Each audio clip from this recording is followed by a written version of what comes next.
يا هارون، يا هارون، يا مفتون، متى تعقل؟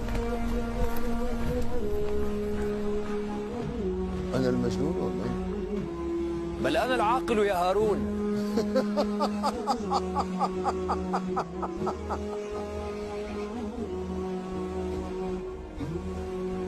وكيف يكون عقلك هذا؟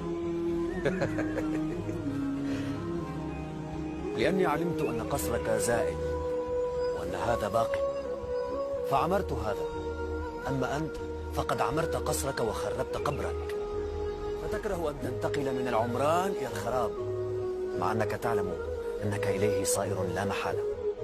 أتيت القبور فناديتها: أين المعظم والمحتقر؟ وأين المدل بسلطانه؟ وأين المزكى إذا ما افتخر؟ ألا يدعو هذا إلى الجنون يا هارون؟ والله إنك لصادق. زدني. حسبك كتاب الله فالزمه، ففيه الخبر وفيه العبر.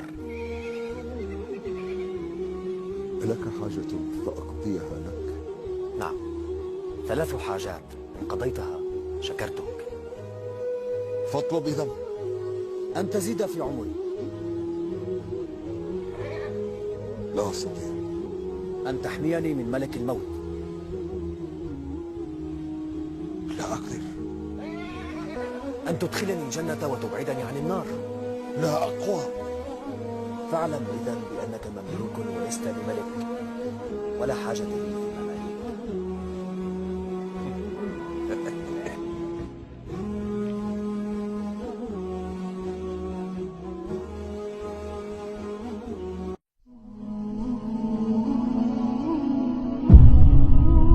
فاعلموا أن هذه الدنيا دار صرام لا دار دواء،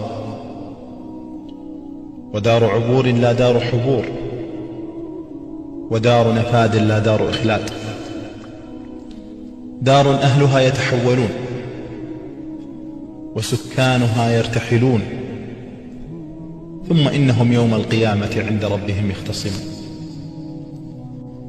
حتى إذا أخذت الأرض زخرفها وزينت